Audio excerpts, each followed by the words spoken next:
So this is I would say, early 1970s A-frame home, Inverloch. There's about 12 of them scattered along the coast here. I first saw the Oblique at a trade show at the Dahlsens in Warragul, where they were showing all the new products.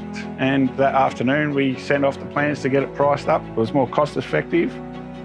So we brought the Oblique in, which saved us roughly around that 50K mark between trades and scaffold hire and the materials, which we put towards the lift on this job. We decided on the Oblique because it was very much like the standing seam and the pattern that the client originally had in their mind.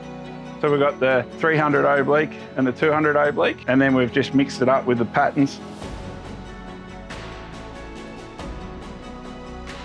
So the Oblique here is all fitted on the cascaded batten, which is all ran horizontal, and then we fit the vertical Oblique over the top.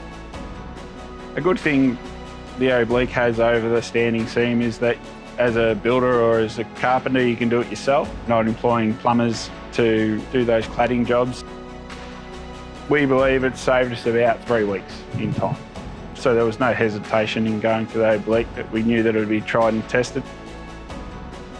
Good thing about it is that it can be painted black, so to go something that we knew could stand up to the heat, to the cold, and there was no issue at voiding warranties or anything like that, was really good.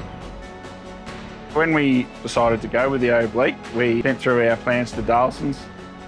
James Hardie, with all our different claddings, they'll go through and give us a full take-off list of every component that we need for that job.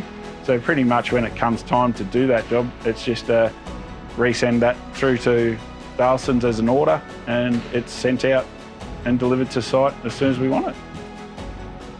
Since starting the company about 16 years ago, we've had nothing but a really good experience from Dahlsens.